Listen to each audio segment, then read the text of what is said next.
大家好，我是丽姐，欢迎大家来听相亲故事，感谢大家的订阅。今天给大家讲的这个故事真的是让我感慨万千。这些年我做红娘，见证了无数两岸情缘，有甜有苦，但今天这个故事绝对是我见过的最能引人深思的一个。我们的女主角叫小芳，福建人，28岁，是个护士，长得那叫一个水灵，瓜子脸，杏仁眼，皮肤白的跟剥了壳的鸡蛋似的，站在人群里那绝对是回头率100%的存在。别看她职业是个小护士，但她可是个不折不扣的富二代。她爸妈在福建当地可是赫赫有名的富商，做建材生意的，资产上亿呢。而我们的男主角阿俊，台湾人，32岁，是个建筑设计师，中产阶级家庭出身，工作稳定，收入不错，最重要的是长得帅气又顾家，性格温和体贴人。虽然谈过几次恋爱，但因为种种原因都没有走到结婚那一步，在台北也有自己的房子，生活品质挺高的。两个人是怎么认识的呢？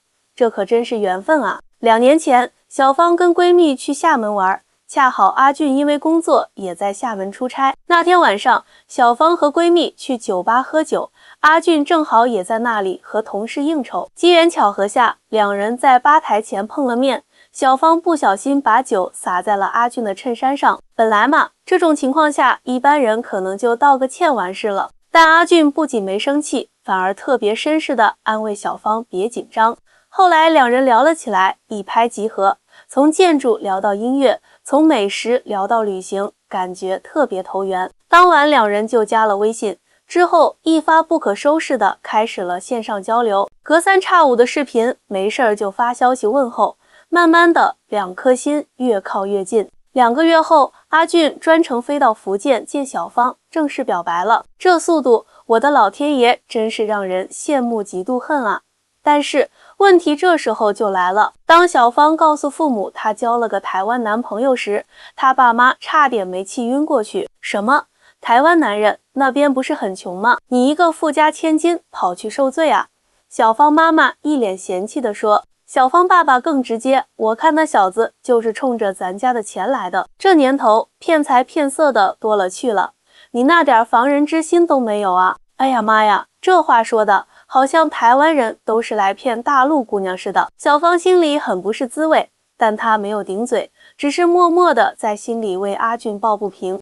而另一边，阿俊告诉家人自己交了个大陆女友后，他家人的反应也好不到哪儿去。大陆女生是不是就冲着你的户口本来的？阿俊妈妈忧心忡忡，他家是做什么的？该不会是想借着结婚移民台湾，然后把他们的生意扩展过来吧？阿俊爸爸怀疑道。天啊，这刻板印象简直是根深蒂固啊！双方父母都在用自己的想象给对方贴标签，完全不给年轻人一个机会。小芳自己其实也有担忧。她在网上看了不少关于嫁到台湾的故事，有人说台湾男人大男子主义，有人说两岸文化差异太大，没法长久，还有人说台湾经济不行，去了会生活水平下降。这些担忧像一团乱麻，缠绕在他心头。阿俊知道后，并没有急着反驳或辩解，而是邀请小芳去台湾玩一趟，实地考察一下。就这样，在交往8个月后，小芳第一次踏上了台湾的土地，这一去可真是开了眼界了。台北的街道干净整洁，公共设施完善，人们彬彬有礼，生活节奏虽快，但不紊乱。阿俊带她去夜市吃小吃，去诚品书店感受文艺氛围，去阳明山看风景，每一处都让小芳惊叹不已。特别是当阿俊带她回家，看到阿俊那套精心设计的公寓时，小芳彻底被折服了。100多平的空间，简约现代的装修风格，每一处细节都透着品味和温馨。阿俊告诉她，这是他工作5年后用自己的积蓄加上银行贷款买的。我还以为台湾的生活条件会差一些呢。小芳有些不好意思地说。阿俊笑了，很多人都有这种误解。台湾经济其实挺不错的，只是我们更注重生活品质和精神追求，不太喜欢炫耀。这句话让小芳陷入了沉思。他想起自己的父母，虽然有钱，却总是喜欢各种显摆，出门必须是豪车，吃饭必须是包厢，用的东西非名牌不可。而阿俊和他的朋友们穿着简单，却谈吐不凡，对艺术、文化、社会议题都有自己的见解。在台湾的10天，小芳感受到了一种前所未有的自在和尊重。阿俊的朋友们都很平等地对待他，没有因为他是大陆妹而另眼相看。阿俊的父母虽然一开始有些保留，但看到小芳的教养和真诚后，也渐渐放下了戒备。回到福建后，小芳下定决心要和阿俊在一起，不管遇到什么阻碍，她开始积极地向父母介绍台湾的真实面貌，试图打破他们心中的刻板印象。经过1年多的努力和沟通，小芳的父母终于勉强接受了这段恋情，但还是坚持要先见见阿俊，好好考察一番。于是，在交往1年半后，阿俊飞到福建，正式拜访了小芳的父母。说实话，这次见面可不轻松啊！小芳爸妈从阿俊的穿着打扮到言谈举止，事无巨细地进行了审查。听说你是建筑设计师，1个月能挣多少钱啊？小芳爸爸单刀直入。爸，小芳有些尴尬地制止。没关系，阿俊温和地笑了笑。我在台北一家设计公司工作，月收入大约新台币15万左右，折合人民币就是3万多，不算很高，但在台北生活足够了，才3万多。小芳妈妈惊讶道：“我们小芳在医院做护士都有1万多了，再加上我们给她的零花钱，她每个月可以花好几万呢。”阿俊没有因为这种比较而感到冒犯，他只是平静地说：“是啊，不同地方的收入水平和生活成本确实不太一样，但我相信生活质量不仅仅是由花多少钱决定的，还有生活方式、价值观等等。”这番话让小芳爸妈有些哑口无言。接下来的几天，阿俊用他的真诚、学识和修养渐渐赢得了小芳父母的好感，特别是当小芳爸爸了解到阿俊在建筑设计领域的专业能力后，对他的态度明显转变了不少。最终，在小芳的坚持和阿俊的诚意打动下，小芳父母同意了2人的婚事，但提出了一个条件，婚后2人必须每年回福建住一段时间。阿俊欣然接受了这个条件。就这样，在经历了无数波折后，小芳和阿俊终于修成正果，在厦门举办了婚礼。婚后，小芳跟着阿俊去了台北生活。刚开始的适应期确实有些困难，虽然同样说中文，但台湾的用语习惯、生活方式、社交礼仪等方面还是和大陆有不少差异。比如，小芳习惯了直来直去的交流方式，而台湾人则更含蓄委婉。小芳习惯了用微信支付，而台湾则是信用卡和现金为主。小芳习惯了快节奏的生活和高效率的服务，而台湾人则更享受慢生活的节奏。但是有了阿俊的支持和耐心指导，小芳很快就适应了台湾的生活。她在一家大医院找到了护士工作，凭借着自己的专业能力，很快得到了同事们的认可。而台湾医疗体系的人性化管理和对医护人员的尊重，也让小芳感到前所未有的职业满足感。婚后1年，小芳和阿俊的生活渐入佳境。他们买了辆小车，周末常常环岛自驾游，在家附近找了家健身房，培养了共同的运动爱好，还养了只猫咪，给小家增添了不少乐趣。小芳甚至开始学台语，想要更好地融入当地生活。就在一切都顺风顺水的时候，一个意外消息打乱了他们平静的生活。小芳怀孕了，得知要当爸爸妈妈的消息，夫妻俩既兴奋又紧张。而当这个消息传回福建老家时，小芳的父母更是激动不已。太好了，我们终于要当外公外婆了。小芳妈妈在视频电话里喜极而泣。你们现在需要什么？我们马上给你们寄过去。小芳爸爸迫不及待地说。没等小芳回答，他爸爸就自顾自地列出了一大堆要寄的东西：燕窝、人参、阿胶、月子中心的预约金。小芳哭笑不得，爸，这些台湾这边都有，而且质量也很好的，那怎么能一样呢？小芳爸爸不以为然，大陆的东西肯定更好啊。再说了，你们那边经济条件有限，爸妈不帮衬着点，你们怎么过得好？小芳想辩解，但看到父母一片好心，也就没再多说什么。他心想，等爸妈来台湾看了孙子或孙女，自然就会明白这里的生活水平并不低。怀孕期间，小芳和阿俊开始认真考虑孩子的教育问题。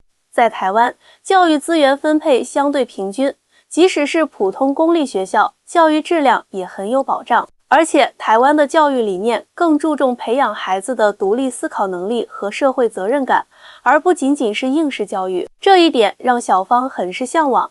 她回想起自己在福建的成长经历，虽然物质条件优越，但从小就被灌输只有考上好大学才能有出息的观念。童年几乎被各种补习班和兴趣班塞满，根本没有自己的空间和时间。我希望我们的孩子能有一个快乐的童年。小芳对阿俊说，不要太早就背负太多压力。阿俊点点头，在台湾，我们会尽量给孩子创造一个健康、自由的成长环境。当然，该有的规矩和教育也不能少。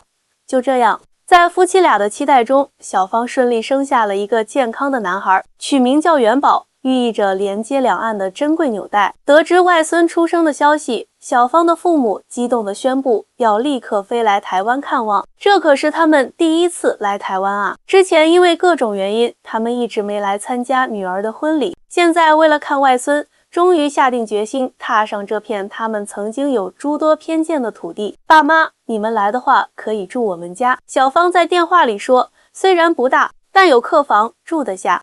不用不用，小芳爸爸大手一挥，我们已经在台北最好的酒店订了套房，就住1周，给你们带了不少礼物，可能要麻烦阿俊去机场接我们。挂了电话，小芳有些忐忑地看着阿俊，我爸妈可能会有点不太习惯这边的生活方式。阿俊微笑着安慰他，没关系，我会尽力让他们感到宾至如归的。1周后，小芳的父母风风火火地降临台北，一下飞机，小芳爸爸就开始东张西望地打量机场环境。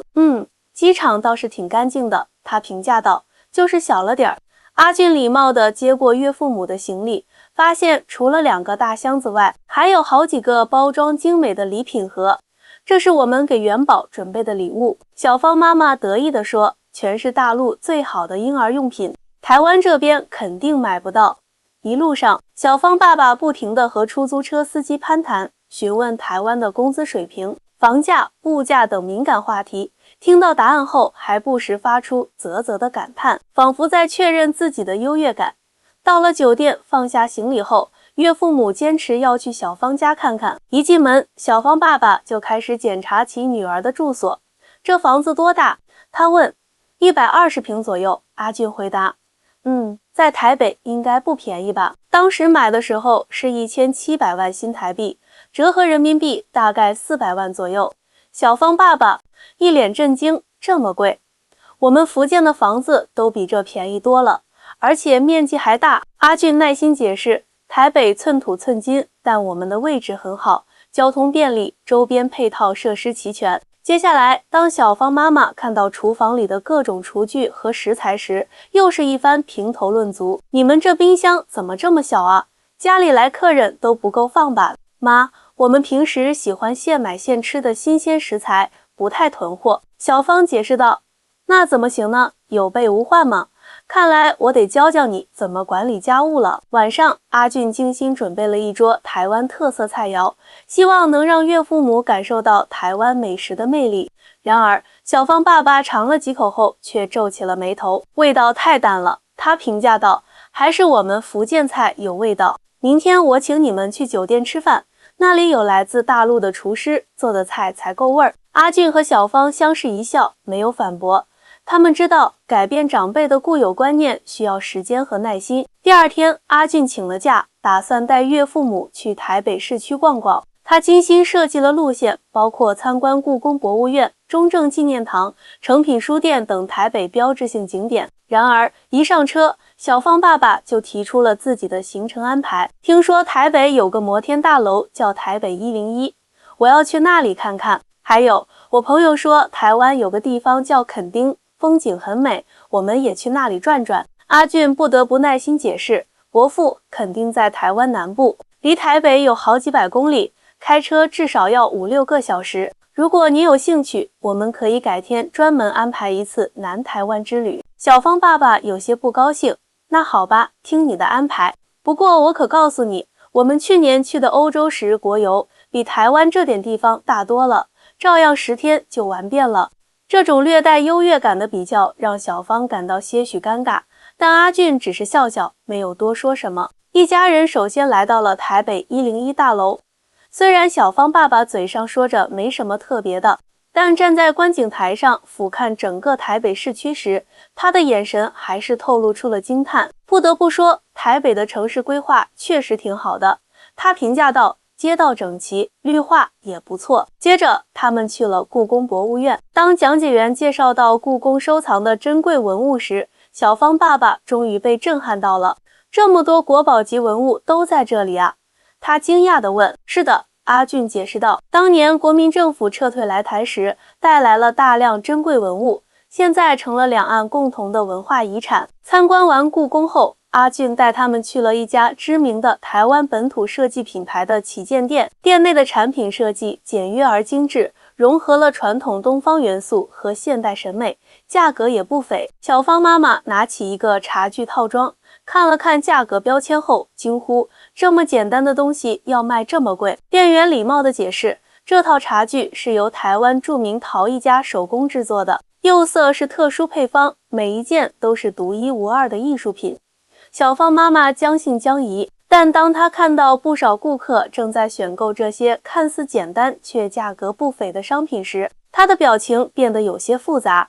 台湾人这么舍得花钱买这些东西啊？她小声问小芳：妈，这里很多顾客其实是日本人、韩国人，甚至欧美游客。小芳解释道，台湾的文创产业在国际上很有名气呢。这个事实让小芳父母有些意外，在他们的印象中，台湾只是个小岛，怎么可能有这么大的国际影响力？午餐时间，阿俊带他们去了一家米其林1星的台湾本土餐厅。这家餐厅主打台湾在地食材，结合创新烹饪技法，菜品精致而富有创意。这家餐厅可不好订，阿俊笑着说，我提前1个月才预约到的。小芳爸爸听到这话，明显有些惊讶。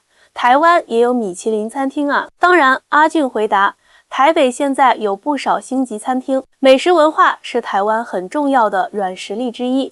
用餐过程中，每一道菜都伴随着详细的介绍，讲述食材的来源、烹饪的理念以及背后的文化故事。